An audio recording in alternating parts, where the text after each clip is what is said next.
साथियों, आप सभी का स्ट्राइड साइंस क्लास में तहे दिल से स्वागत करता हूं। तो आज हम देखने वाले कक्षा 10 का केमिस्ट्री चैप्टर नंबर 4 है। चैप्टर का नाम है कार्बन तथा इसके यौगिक। तो सबसे पहले हम ये जानेंगे कार्बन के बारे में। तो सबसे पहले बात करें कार्बन जो है, तो कार्बन आपका संकेत की बात करें तो कार्बन का संकेत C होता है। और कार्बन जो है दुनिया आपका है क्या कि जो ब्रह्मांड में जितनी वस्तुएं हैं हर एक उसके अपशिष्ट में कार्बन पाया जाता है। मतलब किसी भी वस्तु को जलाने पर अवशेष क्या मिलेगा, तो कार्बन ही मिलता है। जैसे मान लीजिए बॉडी भी जलेगा तो क्या मिलेगा, कार्बन मिलेगा। प्लास्टिक को भी जलाइएगा तो जो अवशेष मिलेगा वो क्या होगा, कार्बन।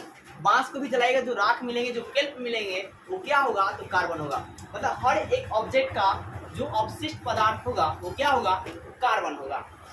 तो कार्बन के हिसाब और कार्बन जो है कैसा होते थे, रवेदार और बेरवेदार दोनों फॉर्म में पाए जाते हैं। मतलब एक क्रिस्टलीय और अक्रिस्टलीय दोनों रूपों में पाया जाता है।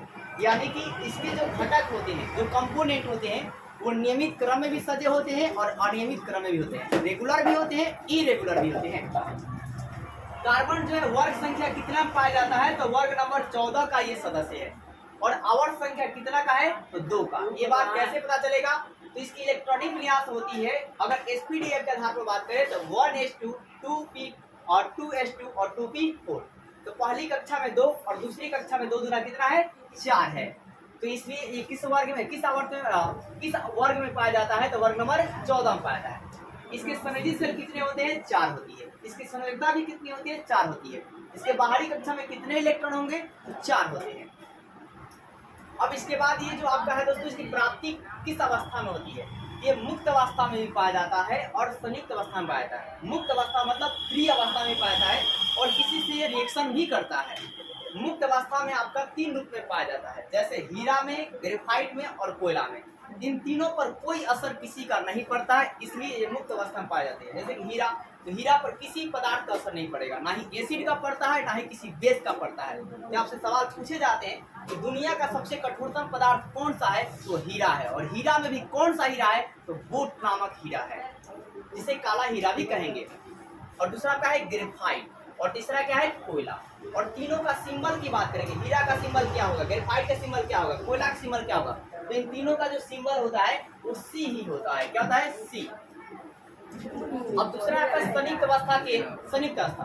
तो संयुक्त अवस्था में कई धातु के कार्बोनेट, बाइकार्बोनेट, प्रोटीन और कार्बोहाइड्रेट के रूप में पाए जाते हैं। तो जो आपका कार्बन है ये धातु के कार्बोनेट, धातु के बाइकार्बोनेट मतलब मेटल के कार्बोनेट, मेटल के बाइकार्बोनेट, प्रोटीन और कार्बोहाइड्रेट इत्यादि के रूप में पाया जाता है। जैसे कार्बोहाइड्रेट का एक उदाहरण बोलूं तो C6H12O6, इस कार्बोहाइड्रेट का नाम है ग्लूकोज। अब दूसरा आपका है दोस्तों, इसके आगे कि जो आपका कार्बन है इसे यूनिवर्सल एलिमेंट कहते हैं, मतलब सार्वभौमिक तत्व कहा जाता है। यानी कि हर जगह पाया जाता है। सार्वभौमिक मतलब हर स्थान पर आपको मिलने के लिए मिलेगा। यहाँ तक चंद्रमा पर भी जाएंगे तो कार्बन जरूर मिलेगा, क्योंकि हर किसी का अपशिष्ट कार्बन है। तो एक ऐसा तत्व है, तो एक यूनिवर्सल एलिमेंट है, यानी कि हिंदी में सार्वभौमिक तत्व है। इनकी संख्या कितनी है, तो 50 लाख से भी ज्यादा है। मतलब कार्बन के यौगिकों का संख्या कितना है, तो 50 लाख से ज्यादा है। मतलब टोटल 118 एलिमेंट में कार्बन को अकेले रखा जाए तो ये आपका दोस्तों 50 लाख कंपाउंड बना सकता है, लेकिन 118 एलिमेंट मिलकर भी 50,000 नहीं बना पाएंगे। अब इसका कैसा गुण होता है, इसमें श्रृंखलन गुण होता है। इसमें कैसे गुण होते हैं, तो श्रृंखलन गुण। जिसमें पहला हम देखेंगे, आप देखिए कार्बन के कितने अप्रूप होते हैं।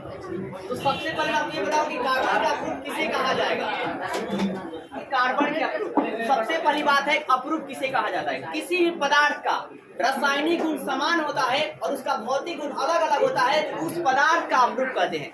जैसे कार्बन का अप्रूप किसे कहेंगे, तो जब कार्बन का रासायनिक गुण, कार्बन के रासायनिक गुण समान होंगे, मतलब कार्बन के विभिन्न रूपों का रासायनिक गुण समान होगा और भौतिक गुण असमान होगा, तो उसे कार्बन का अप्रूप कहा जाएगा। किसी भी पदार्थ का अगर रासायनिक गुण समान होता है, भौतिक गुण अलग अलग होता है, तो उसे अप्रूप कहा जाएगा। जैसे कार्बन के कितने अप्रूप होते हैं, तो आप यार के मुख्य रूप से 3 अप्रूप होते हैं, एक हीरा, एक ग्रेफाइट और एक आपका तीसरा जो है फ्लोरीन होता है। हीरा, ग्रेफाइट और तीसरा फ्लोरीन। पहला जो आपका अप्रूप है हीरा यानी कि डायमंड, ये सबसे आपका इम्पोर्टेंट है। तो हीरा जो है इसकी नियमित चतुष्फलकीय आकृति होती है। हीरा किस आकार का होता है, तो हीरा जो है आपका नियमित चतुष्फलकीय आकृति का होता है, मतलब रेगुलर टेट्राहेड्रल शेप का होता है। हीरा जो आपका डायमंड जो है रेगुलर टेट्राहेड्रल, 4 कलर टेट्रा और नतीजे का मतलब हेड्रल होता है। अब हीरा कैसा ठोस है? तो एक रवेदार ठोस है। हीरा कैसा ठोस है? तो यह रवेदार ठोस है और ये विद्युत का कुचालक होता है, क्योंकि इसमें मुक्त इलेक्ट्रॉन नहीं पाए जाते। इसके बाद इसमें कौन सा बंधन पाया जाता है? इसमें सहसंयोजक बंधन पाया जाता है।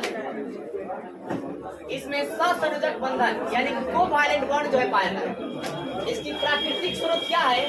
तो किम्बरलाइट पत्थर है, मतलब ये प्रकृति में जो है किस रूप में मिलता है? तो किम्बरलाइट पत्थर से आपका डायमंड जो है प्राप्त होते हैं। इसके अलावा वर्ल्ड में ये कहाँ मिलता है? तो दक्षिण अफ्रीका, ब्राजील, यूएसए और ऑस्ट्रेलिया में ज्यादातर मिलता है। ज्यादा कहाँ मिलता है? दक्षिण Africa, south Africa, Brazil, United state America और आपका ऑस्ट्रेलिया में मिलता है। इसके अलावा हमारा इंडिया में भी कुछ अल्प मात्रा मिलता है, गोलकुंडा में और बेलाड़ी में। इसके अलावा विख्यात हीरा का नाम क्या है? तो सबसे फेमस हीरा है कुलीनॉन, जो कितना कैरेट का होगा? तो 3032 कैरेट का है।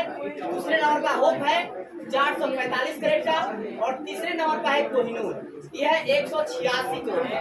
इस हीरा की चर्चा बहुत ज्यादा होती है क्योंकि इस हीरो को अंग्रेजों ने इंडिया से लेकर चले गए थे। अब सबसे पहली बात करते हैं कि मानव ने सबसे पहले हीरा किस मानव ने सबसे पहले हीरा को बनाया और कब बनाया? तो सबसे पहले हीरा जो है मोयांसा बनाया। कब बनाया? 1883 में कृत्रिम हीरा को बनाया।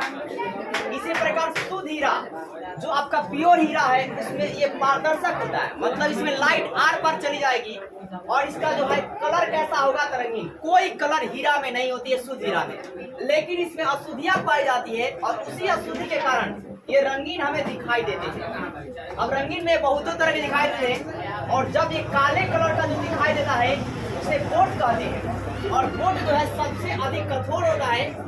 इसकी डेंसिटी 3.52 होती है और इसका यूज जो है कांच काटने में, पॉलिश करने में, अनेकों चीजों में किया जाता है।